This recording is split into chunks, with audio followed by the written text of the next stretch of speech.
जमींदार महेश के घर आज 2 सैनिक आए थे। कहिए, किस काम से आना हुआ आप सबका? बादशाही में सब ठीक ठाक तो है ना? जमींदार जी, हम भी इसी कस्बे में से हैं और आपको बखूबी जानते हैं, इसलिए आपसे निवेदन करता हूँ कि एहसान करके खुद ही समर्पण कर दे और मेरे साथ चलिए। इन्होंने कोई जुर्म किया है क्या? बादशाह का हुक्म है, बस इससे ज्यादा और क्या जानना है आपको? सेवक, अपने जबान को लगाम दो। तुम जानते नहीं तुम किससे बात कर रहे हो। ये पूरा कस्बा जमींदार जी का है। कोई बात नहीं तान सिंह, मैं तुम्हारे साथ चलता हूँ। मेरे पापा ने कोई बुरा काम किया है क्या काका? वो दीजिए जवाब, आपसे बच्चा कुछ पूछ रहा है। सरस्वती, ना इसमें तान सिंह की कोई गलती है ना किसी और की। सत्ता के लोभ में ऐसा ही होता है। और बेटा रुद्र, एक बात हमेशा याद रखना, तुम्हें बस अपना काम करना है, बाकी सब कुछ ऊपर वाले पर छोड़ देना। सेनापति और सैनिक दोनों वहाँ से महेश को बंदी बना ले जाते हैं। सरस्वती रुद्र से कहती है, अपने पिता को ध्यान से देखो, उनकी बताई बातों को हमेशा याद रखना और सही रास्ते पर चलना। हाँ माँ, मैं ये कभी नहीं भूलूंगा। इस बात को अब 12 साल बीत चुके थे। रात का वक्त था और इस आलीशान कोठी में आज एक बड़ी चोरी होने वाली थी। 3 चोर नकाब बांधे कोठी में घुस आए थे और तिजोरी के पास खड़े थे। चोरों का सरदार उस तिजोरी को चाबी से खोल देता है। खुल गई तिजोरी, अब सारा खजाना निकाल लो और लिफाफा इसमें छोड़ दो। जैसा आप कहे। तीनों वहाँ से सारे पैसे भरकर निकल जाते हैं। रुद्र, ये हमारी तीसरी चोरी है, अब हम उन पैसों का क्या करें? ये पैसे कल रात 3 कस्बों के घरों में बांटने चाहिए। उसके बाद बादशाह तक ये बात पहुंचने में देर नहीं लगेगी। आखिर उनके चहीते मंत्री का सारा खजाना जो गायब हो गया है। अब पूरे बादशाही में इच्छाधारी चोर का नाम हर कस्बे में पहुंच जाएगा और हर बच्चे के जबान पर तुम्हारा ही नाम होगा। ये तो बस शुरुआत है, अब वो वक्त दूर नहीं है जब राजा का तख्ता पलट जाएगा। रुद्र, जिसने अपने पिता को देखकर खुद से वादा किया था कि वो कभी ऐसा कोई काम नहीं करेगा जो गलत है, आज क्या वो सही रास्ते पर है और वो ये सब किस वजह से कर रहा है? इन सवालों के जवाब तो अभी सिर्फ रुद्र के पास ही हैं। इसी वक्त राजा के दरबार में मंत्री ये दुख भरी खबर लेकर आया था। बादशाह, बादशाह! क्या बात है मंत्री, तुम इतना चिल्ला क्यों रहे हो? मेरा पूरा खजाना, मेरी पूरी तिजोरी सब खाली कर दिया बादशाह, बस ये लिफाफा छोड़ गए हैं। क्या क्या लिखा है उस लिफाफे में? मैं अभी पढ़ के सुनाता हूँ बादशाह। मंत्री, गरीबों के पैसों से तुमने अपना घर बनाया है और अपने कामों को भूल गए हो। तुम बादशाही के मंत्री होकर उन्हें ही लूट रहे हो। कल ये सारे पैसे जनता में फिर से बांट दूंगा। बादशाह भ्रष्ट और मानसिक तौर पर अपंग हो गए हैं। अब उनमें न्याय करने की शक्ति ही नहीं है। अपनी मर्जी से चोरी करने वाला इच्छाधारी चोर। ये दुष्ट है कौन जो मेरा उपहास कर रहा है? इसे जल्दी ढूंढा जाए और मेरे सामने लाया जाए। हे बादशाह, ये पहली चोरी नहीं है, इसके पहले भी 2 चोरियां हो चुकी हैं। तो तुमने अब तक बताया क्यों नहीं? मैंने आपको बताया था बादशाह, पर आप उस वक्त व्यस्त थे और कहा कि ये छोटी मोटी बातें लेकर मैं आपके पास न आया करूं। कल की बातें छोड़ो, इस चोर ने मुझे चुनौती दी है। जल्दी से पकड़ो और कारागार में डालो। जो हुक्म बादशाह।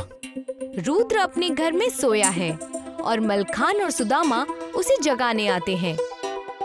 अरे रुद्र, अबे उठ जाओ। जाने दो सुदामा, सोए रहने दो। अरे क्यों सोने दूं? कस्बे वालों ने इसका नाम सोता रुद्र रख दिया है और सब कह रहे हैं कि जमींदार जी के घर ऐसा आलसी बच्चा कैसे पैदा हो गया।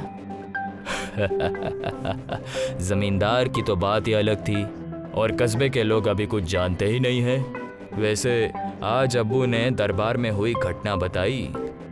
रुद्र ने जैसे ही ये सुना, उसकी नींद टूट गई। लो, काम की बात सुनते ही इनके कान खड़े हो गए। बताओ भी, क्या कहा काका ने?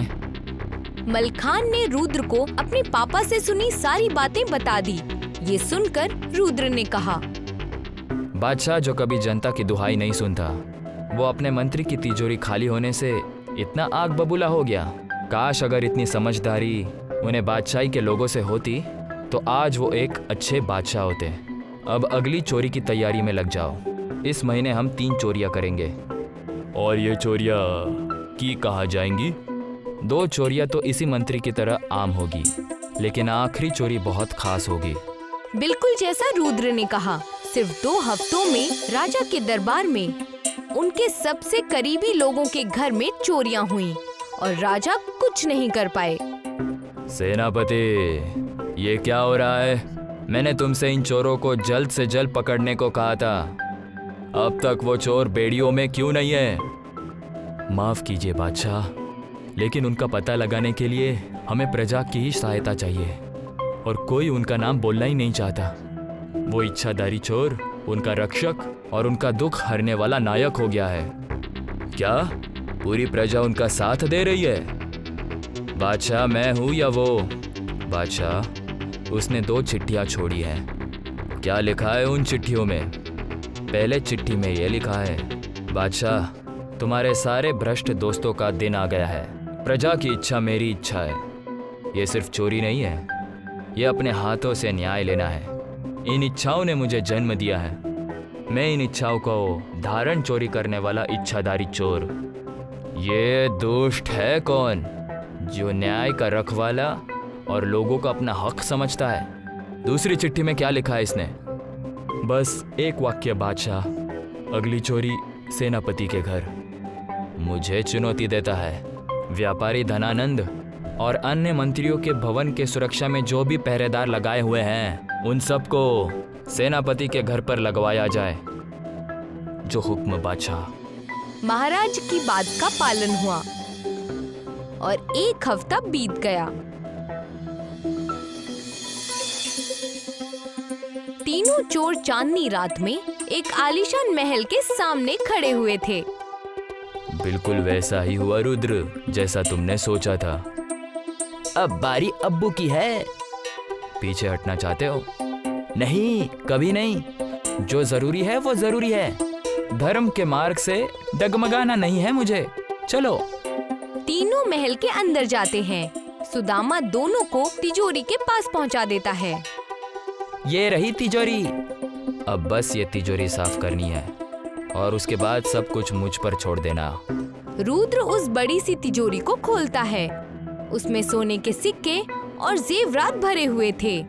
तीनों मिलकर बारी बारी सारा सोना बाहर पहुंचाते हैं और किसी को कानों कान भनक भी नहीं लगती। यहाँ कौन सा लिफाफा छोड़ना है? कोई लिफाफा नहीं। अब पैगाम लेकर इच्छाधारी चोर खुद जाएगा। अगली सुबह होती है और राजा के दरबार में सभी लोग जमा थे। ये क्या हो रहा है? चुनौती देकर खुद वहाँ आया ही नहीं। जरूर आपसे डर गया होगा बादशाह।